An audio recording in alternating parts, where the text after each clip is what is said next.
d'avoir commencé. Amen. Parce que je ne peux pas laisser Jésus. Amen. Je ne peux pas laisser Jésus parce que il nous renouvelle notre espoir tous les jours. Il nous rend notre espérance. Il nous rajeunit dans notre foi. Donc, je bénis le Seigneur parce que la Bible dit que quand il n'y a pas de révélation, le peuple est sans frein. C'est-à-dire que le peuple va à la dérive. Donc quand le Seigneur apporte une révélation dans son Église, c'est pour l'édification des saints. Amen. C'est pour que nous puissions savoir en quoi nous croyons. Parce que tu ne peux pas prier quand tu ne sais pas en quoi tu crois. Tu ne sais pas ce que tu réclames. Tu ne sais pas à quoi t'attendre. L'attente, c'est le socle même de notre foi. Si tu demandes à recevoir et que ce que tu demandes t'est envoyé et que tu ne sais pas le recevoir, alors ça aura été en vain. C'est pour ça que quand nous disons même Amen, nous devons être dans une attitude de réception, comme un gardien de but qui attrape un ballon. Amen. Si tu ne sais pas recevoir le paquet spirituel comme la sœur tout à l'heure l'a fait, elle est venue dire que le Seigneur était là, il est en train de restaurer. Il faut savoir recevoir ça. Parce que la Bible dit que la foi, c'est quoi? La substance des choses qu'on espère. L'assurance de ce qu'on ne voit pas. Elle dit que tu espères et tu sais que c'est là, tu as une assurance bien que tu ne vois pas. Donc quand on te dit reçois, tu reçois vraiment sans voir.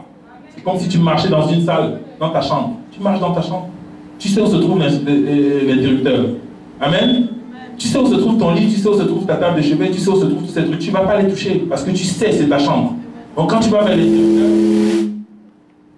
l'interrupteur, et que tu allumes la lumière, ces choses que tu savais être là, parce que par la foi, tu sais que c'est là, tu pouvais les éviter dans le noir.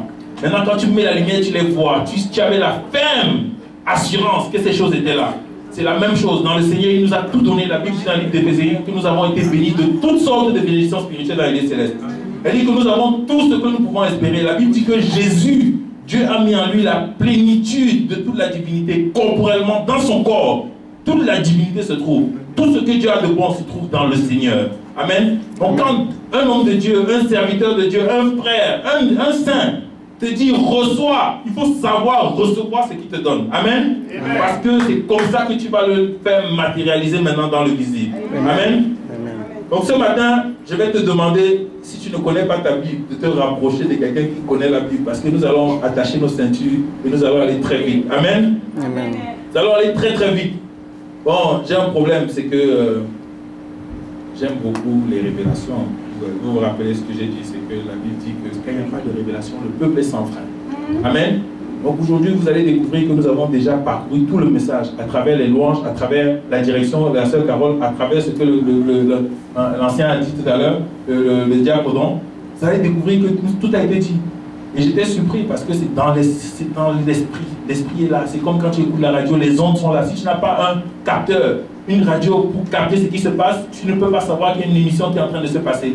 Donc dans le spirituel, tu dois pouvoir capter. Si tu ne sais pas capter, tu ne sauras jamais que ces ondes sont en présence. Amen. Amen. Donc on va parcourir 3 rapides points. Le premier point, c'est la présence de Dieu. Le deuxième point, ce sera ta prière. Comment prier? Comment prier pour que pendant que tu pries, ce que tu pries se réalise au moment où tu pries. Amen.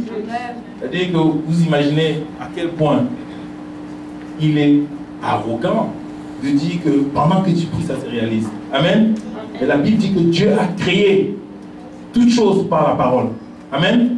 Donc pendant que Dieu prie, pendant qu'il parle, ce qu'il dit se fait. Quand Dieu dit que la lumière soit, la lumière n'existe pas quand Dieu dit que la lumière soit. Le mot lumière n'existe pas. Si tu penses que l'alphabet existait avant que Dieu existe, tu t'es trompé. Quand Dieu dit que la lumière soit, toute la phrase là, c'est la phrase qui crée la lumière au moment où il est en train de parler. Vous comprenez ce que je veux dire? Ce qu'il dit crée, sa parole est créatrice. Ce n'est pas le mot lumière qui vient se mettre là et puis la lumière. Non. Il dit que la lumière soit. Pendant les sons qu'il prononce. Et si on te met au temps de Genèse, tu ne vas pas croire et tu ne vas pas me dire que tu vas demander à Dieu de parler français ou de parler hébreu. Dieu dit que la lumière soit. Ça peut être Rantrabadacha. Voilà ce que le francophone écrit, que la lumière soit. Mais quand Dieu dit Rantrabadacha, c'est la lumière qui se fait. C'est lui qui sait, au travers de sa pensée, ce qu'il est en train de créer. Amen. Donc nous allons voir ça tout de suite. à travers la prière créatrice.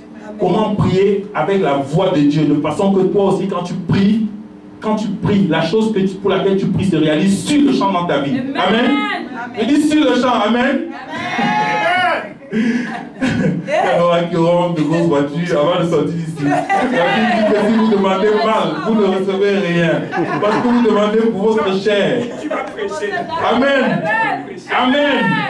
Et si vous demandez mal, vous ne recevez rien parce que vous demandez pour la passion de vos chairs. Donc, il faut d'abord demander que toi-même tu puisses exister. Parce que tes péchés te séparent de Dieu. Donc, si ta prière s'oriente vers ta première voiture dont tu rêves, tu es mal barré. Amen. Voilà, donc, tiens-toi bien. Dieu va nous donner une chance de faire une prière qui va nous ramener à la création. Pouvoir prier comme Dieu. Amen. Donc, nous allons voir ça et nous allons voir les obstacles à la prière. Et dans un troisième temps, ce sera, c'est pas possible, j'ai des notes mais je ne sais même plus les toucher. Amen. Donc dans un dernier temps, ce sera, alors ce sera quoi? Laissez-moi prendre mon sac là. Dans un dernier temps, aujourd'hui, nous verrons aussi, j'ai parlé de la prière et j'ai parlé de quoi? Oui, mais ça c'est dans la prière. La présence de Dieu, c'était le premier point. Oui, merci. Le dernier point, ce sera le temps de Dieu. Amen. Le temps de Dieu. Amen. Le temps de Dieu, il s'incruste un peu dans le même aspect que cette prière. Parce que quand tu découvres en fait, que pendant que tu pries, la chose se réalise. Le temps de Dieu, c'est quoi? Ça devient quoi? Hein? Non. Le temps de Dieu, on nous dit d'être patient. Et Dieu n'est pas patient. Dieu est patient avec toi. La Bible dit que Dieu ne tarde pas à accomplir ses promesses dans ta vie. Il attend que quoi? Qu'est-ce qu'il attend? Que quoi? Que tu fasses quoi? Que tu te répandes. 2 Pierre 3,9. Il dit Dieu ne tarde pas dans l'accomplissement de ses promesses, mais il use de patience afin que tous arrivent à la repentance. Amen. Parce que si tu ne restaures pas ton statut avec Dieu, il t'attend. Tout est là. Il t'attend. Le pasteur Peignon ici a dit une fois que les bénédictions sont suspendues. Elles sont suspendues, elles attendent seulement de descendre sur toi.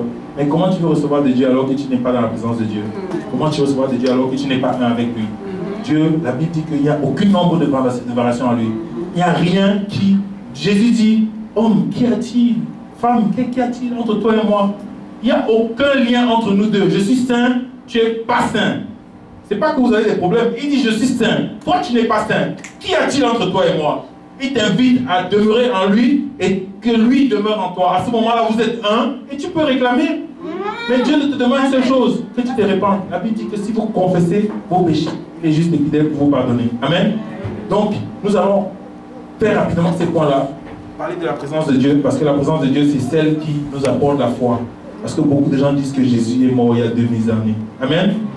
Mais dans 2000 ans, ou dans 1000 autres années, parce que selon le calendrier que nous suivons, nous sommes à l'année 5790. Hein? Donc, pour les Juifs, la terre n'a que 7000 années. Donc, il reste 1210 années. Pour eux, vous voyez comment, quand Jésus dit qu'il arrive comme un voleur, il y a des gens qui ont Jésus sur un chronomètre. Donc, ils sont déjà perdus, même avant le début de la course, ils sont déjà perdus. Hein? Alors, la question c'est celle-ci. Jésus il est mort il y a 2000 années. Mais je vous en prie, rapprochez-vous de quelqu'un qui tient une Bible et qui sait feuilleter sa Bible. Parce que ça va aller très vite. Moi, je n'aime pas parler par la foi. J'aime parler par les Écritures. Amen. Tout ce que je dis de façon ouverte, je le dis parce que tu peux nudge, tu peux taper ton voisin et puis te confirmer la parole. Mais quand on va plonger, il faut que tu aies ta Bible. Amen. Amen. Donc, rapproche-toi de quelqu'un qui a sa Bible et qui sait tourner sa Bible. Ça va aller très vite. Alléluia. Nous allons prier. Père, nous te disons merci, nous te bénissons pour ce temps que tu as préparé depuis avant la fondation du monde. Nous prions, Père éternel, que ton esprit soit au milieu de nous. Merci, Père, parce que tu nous inspires. Parce que, Père, tout ce qui est dit, tu dis que quand vous réunissez, que ceux qui parlent comme prononçant des oracles de Dieu. Que ce ne soit pas ma bouche, mes lèvres, ma langue qui prononce ces paroles, Seigneur, mais que ce soit par ton esprit. Je prie, Père, que ma présence diminue, que toi seul croisse. Je dis merci, Seigneur, parce que tu parles maintenant des paroles révélatoires, des paroles qui guérissent, des paroles qui guident.